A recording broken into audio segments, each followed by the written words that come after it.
Hi there, I'm Judy Holland. Welcome to Happy Nest, the podcast where you can hear the latest research and best advice on how to live well after your kids leave home. Join me as I interview the nation's top psychologists, sociologists, and other experts as we explore how to reinvent yourself during this critical passage. I hope you'll check out my website, judyhollandauthor.com, and my new book, Happy Nest, Finding Fulfillment When Your Kids Leave Home. Joining me today on this episode of Happy Nest are two actors, J.W. and Pamela Gaye Walker. I found them on the internet, and now they are our friends. One day when I was finishing my Happy Nest book, I came across their two-person play in Los Angeles called The Empty Nesters. So I tracked them down and called them up. It just so happened that they were coming to the East Coast, so my husband John and I met them for dinner in New York City. We learned that while I was raising 3 kids in Washington, D.C., reporting news stories from Capitol Hill, Pam was juggling an acting career in plays, films, and television while raising the couple's 2 daughters. While my husband John was working long hours operating on people's spines, J.W. had cut short his acting career to focus on making movies. J.W. produced the computer-animated superheroes films, The Incredibles and The Incredibles 2. Those films resonate with me as they illustrate the ever-present conflict between career goals and family life. Pam and I both identify with the character of the mother in The Incredibles, Elastigirl, whose superpower is to be flexible and who is often stretched to her limits. We're visiting the Walkers at their home in Berkeley, California. Welcome to Happy Nest, John and Pamela, founders of Walker Productions and Ghost Ranch Productions. Well, welcome you to our home. That's great that you're here. Well, tell us more about this comedy drama, The Empty Nesters. I think there's a great metaphor in the characters Greg and Francis looking over the horizon at the Grand Canyon skywalk. I thought, I've not been to the Grand Canyon. I'm kind of aquaphobic, afraid of heights, but isn't that view supposed to inspire limitless possibilities? What happens? I think so. I think the playwright, Garrett Gronveld, San Francisco playwright, did a fabulous job with the script, and I love the location. We also have never been to the Grand Canyon. Which we have to go. We're the only people left in the country. We've seen a lot of YouTube videos. We've done some research, but we need to get there at one of these days soon. Well, and like the poster design for the play is, it shows the skywalk. It's this beautiful painting of the skywalk over the Grand Canyon, and then the two of them sort of floating out over the canyon, away from the bridge. And it's, I think that's, they are looking at what are their lives going to be like. It's a strange thing when you drop your children off after 18 years and they're suddenly going to be on their own in college, and it's a rite of passage, a transition in your life that we don't really mark. We do graduations, we do weddings, we do funerals, we do communion, we do baptism, we do things like that, but we don't mark that. And it happens in some parking lot in Boston or something, and you're just like, wait a minute, and then you drive around in circles of crying, Yeah, which is what we did. Everybody has their stories. Or whooping it up, some people are like, yes, we're done, and it's, I think that's, the play talks a lot about how the two of them are maybe approaching that transition a little differently, and hilarity ensues. What did you do? What did you do in your own lives? You drove around in circles? What did you do? We did. The day our first daughter went out east, and we live on the West Coast now, of course, and that was foreign territory for us. I had prepared myself for months, so I was familiar with process, and I think sometimes with girls that they come back, and our 2 daughters do live locally now, but when we dropped her off, I was more prepared than he was, and he was in denial. So she was ready to go into her dorm to do a meeting with her new friends, and he started sobbing at the car. And both of Miranda and I looked at each other like, I get it. This was really unexpected. We expected him to get his act together really quickly so she could go do what she needed to do, which wasn't easy. And then we literally drove around in circles in Wellesley and sobbed for a while. I was really surprised. I mean, I hadn't done, Pam had been processing as women will do. And I was all about logistics, right? It's like, we're going to get the plane tickets. We're going to go to here. We're going to make sure that she has towel. But it was like all about, the producer, right? Yeah, it was all about logistics. And I wasn't thinking about, I just wasn't thinking about it. Never see her again. Yeah, and it just all sort of hit me in the parking lot. I was like, I am never going to, for the life of me thought I would never see her again. And I was like, what is the matter? And the two of them, it's like the Incredibles when E is berating Elastigirl, saying, "Pull yourself together, you are Elastigirl," It's like, so that's what they were doing. They're going, "What? Stop it!" And in the play, this couple then drops their last child off, and then they go to the Grand Canyon to try to figure out who they are together. And the second scene is in the hotel room, and they're working out who are they going to be, what are they going to do next. And in our case, we decided to do a play again. Yeah. Wow. That was the natural transition and something that's really pulled our story together, our personal story. Yeah. So beautifully. That's wonderful. So I would digress for a minute to inquire of my husband, Dr. John, sitting here in his Mr. Incredibles shirt at the dining room table. So when we dropped off our last child, what John were you thinking when we dropped off Jack in New Haven? What were you thinking, and what did we do next? So dropping off Jack was quite different from dropping off the girls. In the first place, he was the third of three. So we'd had some practice with the other two. Also, I suspect perhaps sort of identifying my age or era, he was male. Girls obviously not. And that was a difference. So with dropping off of Jack, obviously that's the empty nest stage, the third and final child.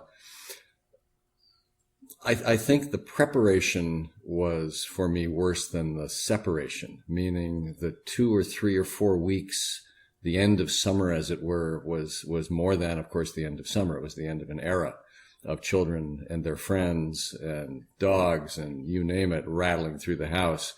And the separation moment, I think, was very satisfying because I thought he was in the absolutely proper place for him.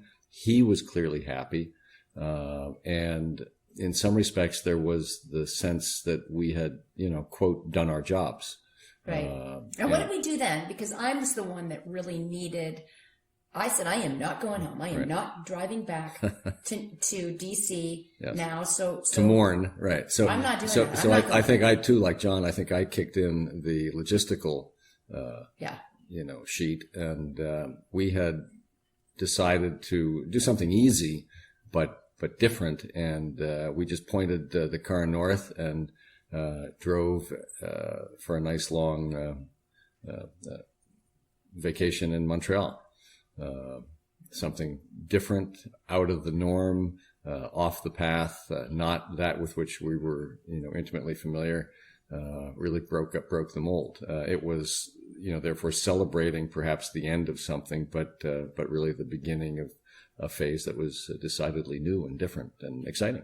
Right. And after having digested all the research I did on novelty and how novelty for an MTS marriage, going to a new place, trying a new thing, cooking a new cuisine, even just walking to a neighborhood that's new, starting to ballroom dance, sparks things in the brain that you associate with your partner and you remember why you fell in love in the first place. Mm-hmm. So that was truthfully somewhat by design after piles of research I did, but it seemed to work really well. Yeah, yes. Beautiful. And I wrote about that later. So, well, that's certainly what they're doing in the play, right? They drive they drive from, after dropping the kid off, they go to the Grand Canyon to do something different and go out on the skywalk. Figure it out. Yeah. And then there's a moment at the very end of the show where I look at JW and he says,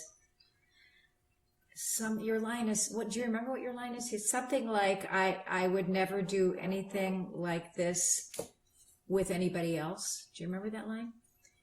And and that is the most real moment in that whole play for me, because I'm just looking at him going, here we are at last again on stage together doing this novel thing, and remembering who we are together, where we started, what our roots are, and I would not be on the stage with anybody else but you. So I'm very, very grateful.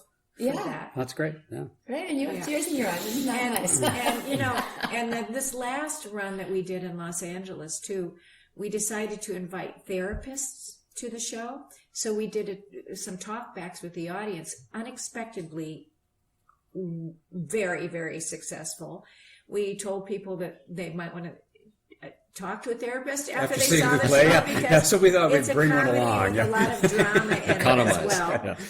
Yeah. And then it became like a town hall meeting, because a lot of the audience, they don't have a chance to exchange theirs, dropping off their kids' stories with each other. Right. And not only did we talk about the play and questions they had about the play and the characters, but they wanted to exchange stories. Yeah. And we could have gone on for a long time with the post-show discussions, but it's something we're definitely we're going to make that a in. part of the show. It almost became like a second act. Yeah. Yeah. It was. I think it's great.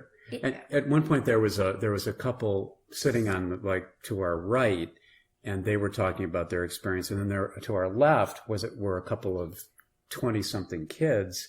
And they were talking back and forth, and it turns out that they were the children of these folks. But they didn't want to sit together. But they were talking back and forth in the discussion, which was really wild and fun. Yeah. Wow. Yeah. And we've had, that's been a sort of a thing. People our age will come see the show, and then they'll come back and bring their kids, bring their grown kids. Going through. Yeah. Very And interesting. Because as we get older, it's not just about the youngest generation anymore. And, it's about me too. I come into it too. And this is what I'm going through. But I think also the research shows that especially in this generation, people our age are all relaunching. We're healthier. We're living longer. Yes. And there is a second and third act in a way for the boomers, for the Gen Xers, in the way that there mainly wasn't before. So we're looking at life differently. And it's a whole new era.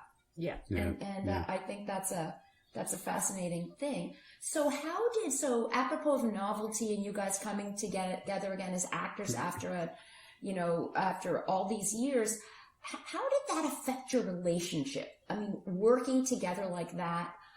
And then also, do you recommend, most of us don't have the acting talent that you all do, but do you recommend or advise that people find some kind of common novel project of some kind? Maybe that's playing tennis if you don't play tennis. Because I think you lose sight of it sometimes when, there's people doting on their kids and helicopter parents, whatever they call it. It's different degrees of that for good or bad. But you lose sight of who you are together. So I think finding common ground again is essential. Oh yeah, and for us, the theater has always been this. I mean, everything interesting happened around the theater for us when we were younger. I mean, we met in the theater where I proposed to Pam on stage. Wow. What if she said no? Well, that was It would have been bad. No, he stacked the deck. I stacked the deck. It was opening night of my union debut in front of 600 paying customers, and we were playing the leads in a Children of a Lesser God. So I was playing the deaf lead. I did the whole show in sign language. Wow. And he proposed to me in sign language at the curtain call. Oh, it my was heavens. very, very sweet and dramatic, beautiful. So that was, I So, mean, and our then we lives had of the first child. went, her first 3 years of her life was kind of living with this company of actors with us for 6 months out of the year. Well, we found out that you were pregnant in the summer stock, and we did a show that fall, and they kept letting out her costume, and because because she's good. So it was natural for us. It was just something that we hadn't been able to do together for a long time, and it's really a gift to be able to do it. So I'm working on a book about our careers, so it's ongoing, like. Accumulating stories about our showbiz lives and survival with kids. The title of your book, I like to just touch on that. I like the title we talked about last night. Well, the working title is On Stage Naked, from Salvation Army to the Academy Awards. So it's been quite a journey. And I'm thankful for it all, because once we moved to the West Coast and, gained financial success, things got a little more fun, but there was perspective, and the girls really had their feet on their ground from, all the time before it. Yeah. All the struggle was real and worth it. Yeah. Why do people, so you've had you've marinated in this topic for a while. You've had people in the audience bring their stories in. Why do people freak out when their kids leave? Just from what you've been observing this. I've looked at it really differently, writing a book, doing research, talking to professors. But you guys have had, it looks, just by your expressions, I see you seem kind of surprised that you hit such a vein of emotion in the audience, and people are saying, hey, I want to tell you this, right? Yeah. I do. Well, it's funny because, I mean, when I first heard them reading the play, I was thinking, I said, that was a big deal in our lives. And I never hear about it. I don't see movies about it. I don't see plays about it. I don't hear music about it. I don't see it or hear about it in the culture. And it was like, man, it was really, it's like one of the most emotional experiences that I've had. And it's like, that's strange that it's just it's not discussed. And it goes back to that idea of it being a major transition in your life that is not kind of a grieving process. Yeah, that's not marked. There's no ceremony involved with it. And that made it something to honor. Yeah, it made me think that we could do a little bit of that with the play.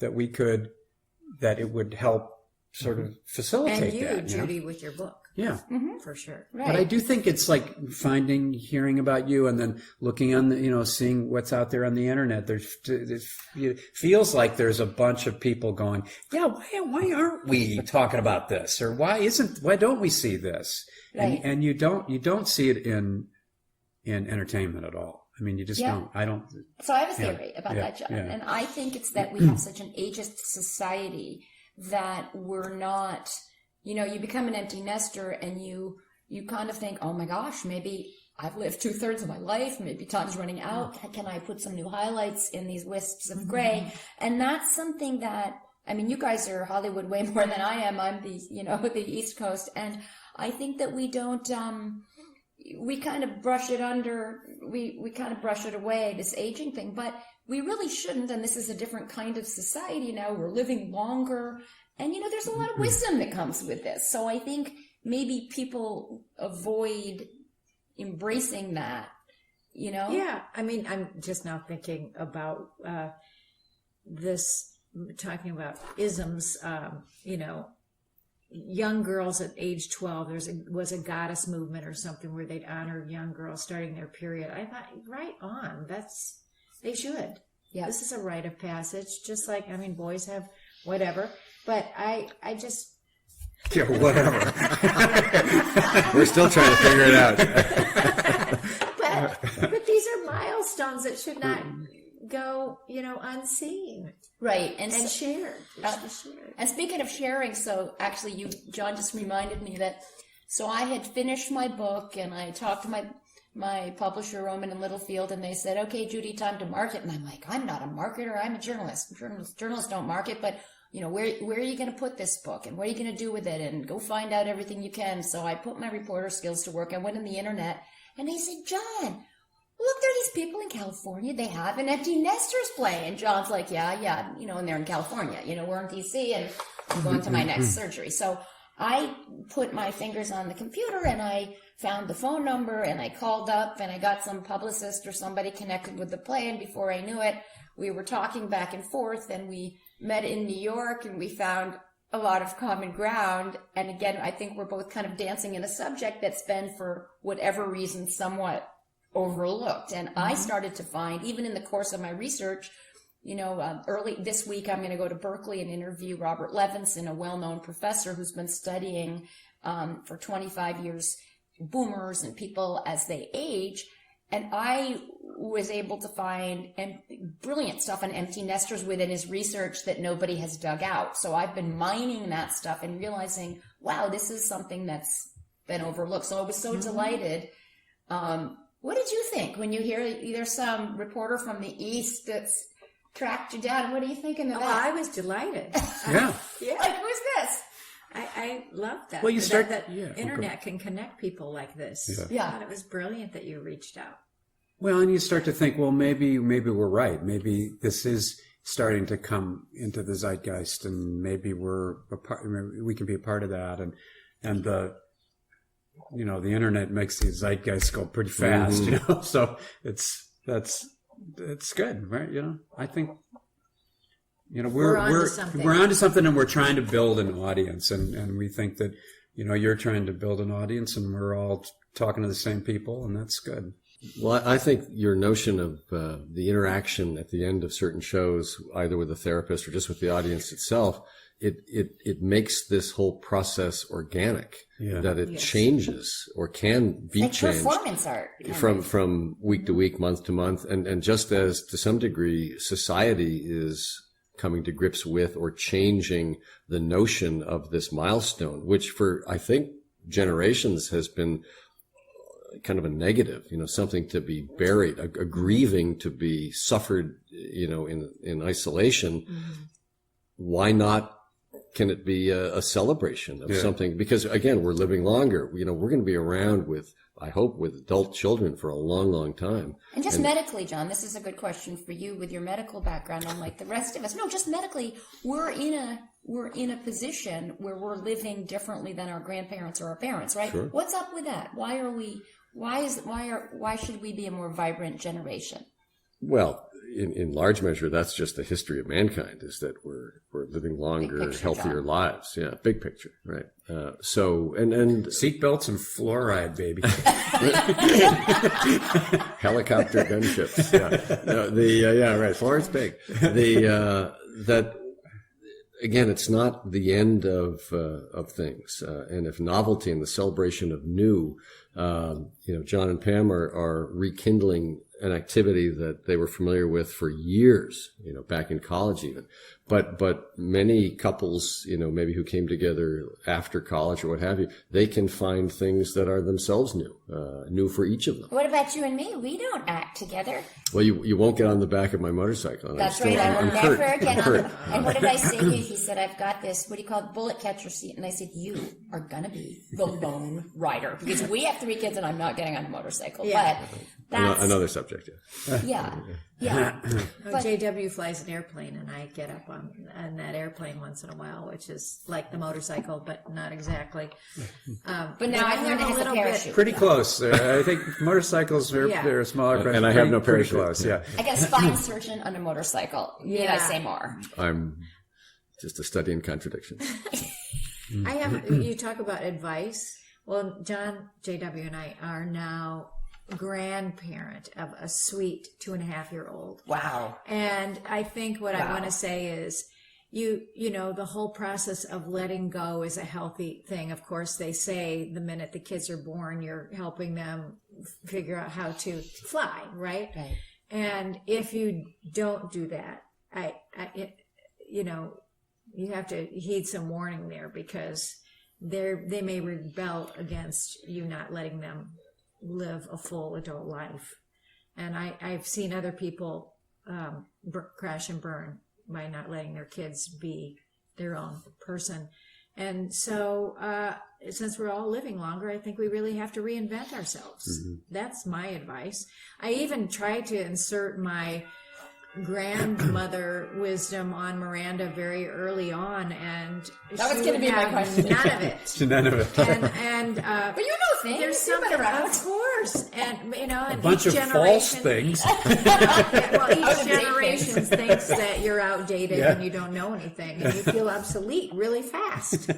But so that was kind of a sad realization for me. But on we go. Yeah. We tread forward, and we found our thing. Who knew you weren't supposed to use baby powder? Hi, come on. Oh no. Oh yeah. Sure. Oh god. But reinvention, what I pull out of this is the whole reinvention idea, and that I have that in my introduction to my book, that this is a time to reinvent. It's not, oh bummer, it's time for the rocking chair. Oh boy, the best years. And no more I've said no empty nests, no more, I have a red balloon on the cover of my book. A balloon rises. The color red is about passion, following passions, rediscovering them, rising. There are a lot of spiritual elements to my book because we really move in, as you and I were discussing earlier, into a more spiritual phase. Yes. We're less worried about, if we got caught into the whole keeping up with the Joneses concept, we're out of that now. I'm in a different place, and I'm finding new people, soulful relationships, and I'm and really also how you can give back, which you are doing, right. The book, which is a huge part. Altruism is a huge part of what I discuss and have researched. John, do you have any parting words as we wrap up our Happy Nest podcast today? Do you have any wisdom, any thoughts from the philosopher spine surgeon here? Who's hard to take seriously in his Mr. Incredible's t-shirt, although he's taking it pretty seriously. that is a power color. It's a passion color. Yeah. I think, well, I don't know if it's wisdom, but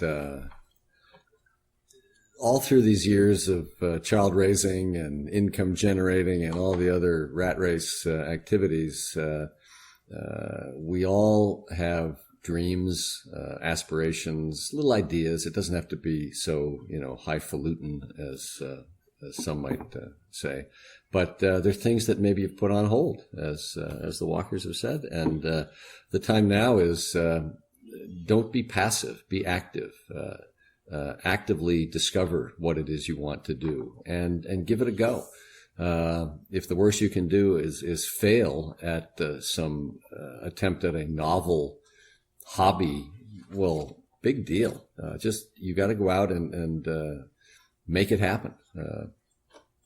Find your new passion. And again, it doesn't necessarily have to be rekindling some old activity. It's a fast changing world. There's a lot out there. The internet, as we've discussed, brings the zeitgeist immediately into play. Just figure it out. Make it happen. Go for it. All those cliches, but it is also a foundation for living. Yep. And your kids couldn't be happier for you when you find your thing. Right. Yeah. And you keep to yourself. Of course, there are some children who still need their parents around, so there's varying degrees of that reality. But we have found that our kids are very, very happy for us. Yeah, and you're modeling. And we still are. You never stop being a parent. You know, we still, in our travels and with our business together, we still are anchored to certain places so that we make sure we have a lot of quality time with them, and that will never end. Right. So John was wrong. JW was wrong when he dropped off the first child. I was completely wrong. The relationship still a evolved. priority. Yes. Yeah. Absolutely. Well, thank you, all of you today, for joining us in another episode, a wonderful episode of the Happiness Podcast. We'll be back in touch. Okay. Thanks for tuning in to my Happy Nest podcast, where we explore how to get the best out of the empty nest.